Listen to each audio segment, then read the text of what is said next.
שלום. לפני יום או יומיים שחררתי איזשהו סרטון שבו בדקתי עבורכם כדאיות של קרקע חקלאית. קרקע חקלאית או בשמה קרקע זכות לרכישת דירה. ונשאלתי מספר שאלות בעקבות הסרטון הזה, שבו אמרתי למעשה 3 שלבים לאבחון המוצר. 1, תבדקו כמה שווה דירה באזור שבו הקרקע מוצעת לכם. 2, חלקו את הערך של הדירה ב-12. 3, תבדקו אם המחיר שהוצע לכם גבוה משמעותית מהסכום שקיבלתם, שחילקתם את הדירה ב-12. ונשאלתי מספר שאלות, למה דווקא ב-12, ואיך הדרך המובנית לעשות את זה בצורה מדורגת, כדי להגיע לערכים האלה, ואני פשוט אעשה איזשהו אקסל, כדי לשתף אתכם, כדי שתבינו את המטריה קצת יותר לעומק, ולא ככללי אצבע. אז נעבור למסך. ואנחנו נראה פה מספר דברים, ככה. קודם כל, בדרך כלל באזורים המתפתחים האלה, מחשבים, מן הסתם החברה שמשווקת את המוצר, את הקרקע, תשאלו אותה כמה צפיפות יחידות דיור לדונם, אתם תראו שזה משהו בין 8 ל-10, בדרך כלל מדברים על 8 בשלב ההתחלתי. אז לפיכך אנחנו צריכים לדעת שאם יש 8 דירות בדונם, זה אומר שאנחנו צריכים לחלק 1,000 מטרים, שזה דונם, לחלק ל8, 8 יחידות דיור. זאת אומרת שיחידת הקרקע במטרים רבועים, כן, במטרים רבועים, תהיה 125 מטר. זאת אומרת שאתם בחוזה הרכישה תרכשו קרקע חקלאית, שבדרך כלל משווקת, זאת אומרת שבדרך כלל בחוזה יהיה כתוב 125 מטר. נניח שמוכרים לכם את הקרקע הזאת ב-200,000 שקלים. אוקיי? אז אם ככה, מציעים לכם זכות לרכישת דירה, כביכול שיהיה לכם איזושהי זכות לרכישת דירה שאותה למעשה בפועל מוכרים לכם קרקע חקלאית או קרקע ללא ייעוד ב-200,000 שקלים. ועכשיו בואו נבחן את העסקה הזאת. נניח שהקרקע ממוקמת בחדרה. אז כמו שאמרנו, אנחנו נבדוק כמה שווה דירת 4 חדרים בחדרה. דירה בנויה, דירה שאפשר להתאכלס בה תוך חודשיים, 3, 4. מישהו מוכר דירה חדשה שקנה לפני שנה והוא מוכר אותה כעת. אני בבדיקה קצרה שערכתי, נכס כזה שווה כ1,800,000 שקלים, דירת 4 חדרים. אוקיי? אז אם ככה, נשאל כמה שווה רכיב הקרקע באותה דירה ששווה 1,800,000. אז יש מקובלות שמאית שאומרת שיזמות ומיסים, יש פה איזושהי טבלה שמדברת על רכיבי הדירה, יזמות ומיסים זה כשליש, הבנייה היא שליש, והקרקע היא שליש. אוקיי? זאת אומרת, הקרקע היא בערך שליש משווי דירה גמורה, בנויה. אז אם ניקח את אותו 1,800,000, שוב, זה משתנה, הערך הקרקע הוא משתנה בהתאם לאזור שבו אתם ממוקמים. ככל שהקרקע היא יותר במרכז, אז אולי הקרקע היא 50% מהדירה ולא שליש מהדירה וכן הלאה, אבל נגיד שבאזורים שהם קצת יותר פריפריאליים, חדרה, גדרה, אני מעריך שזה סכום שנראה לי מתאים למציאות. אוקיי? אז אנחנו למעשה נוכל לומר ש1,800,000 כפול שליש, שזה שיעור הקרקע, יהיה 600,000 שקל. זאת אומרת שקרקע זמינה לדירה, כן? זאת אומרת, אם מחר קניתם את הקרקע החקלאית הזאת, את הזכות לדירה ב-200,000 שקלים, ואמרו לכם שתוך 20 שנה, 15 שנה, 12 שנה, הקרקע תהיה זמינה לבנייה. בואו נניח שאיך אומרים, הלכתם לישון, קרה לכם נס, ולמחרת כבר הקרקע הייתה זמינה לבנייה. אוקיי, אז אם ככה, הקרקע הזו ששוויה 600,000 שקלים, חייבת בהיטל השבחה.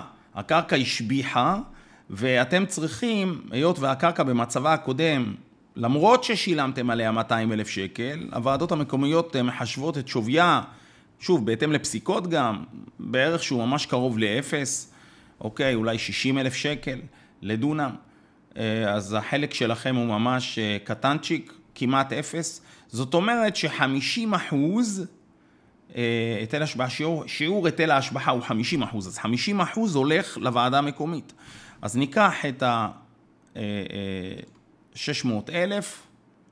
כן, נכפיל אותו ב-50%, ואנחנו נראה שאנחנו נצטרך לשלוף 300,000 שקלים ולשלם לוועדה המקומית. זאת אומרת שבנטו, אנחנו נשארים עם 300,000 שקלים,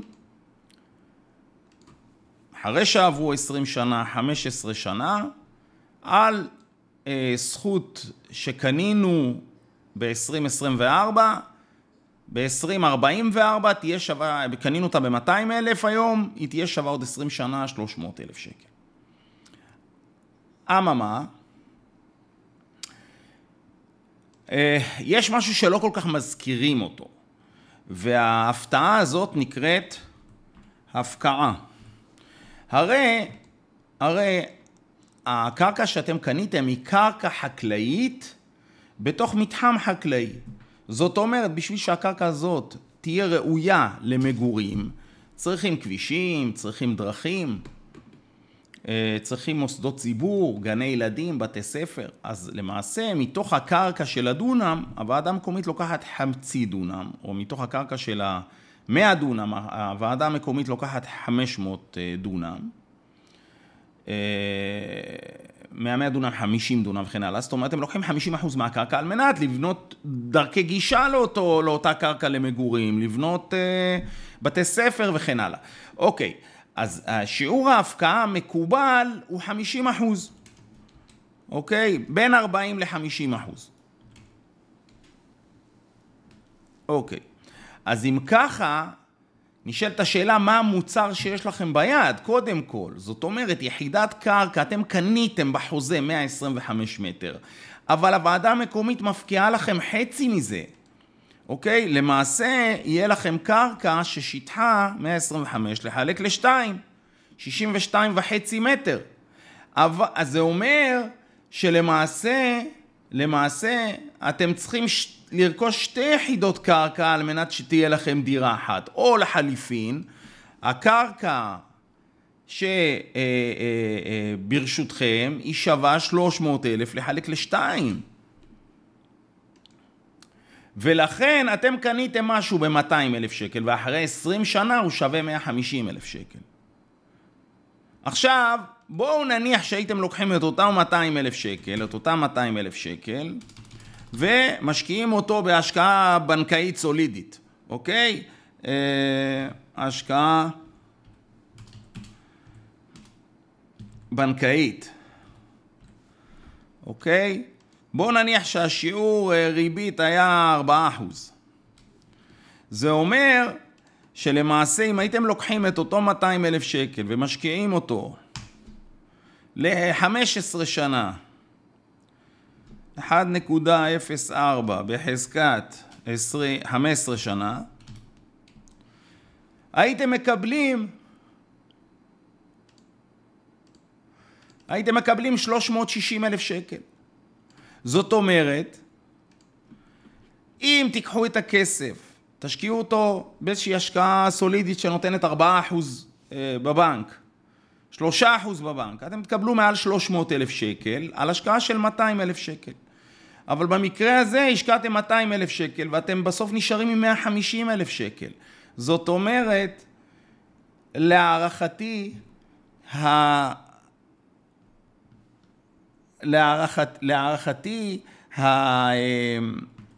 האופציה הזאת היא לא אופציה כל כך טובה.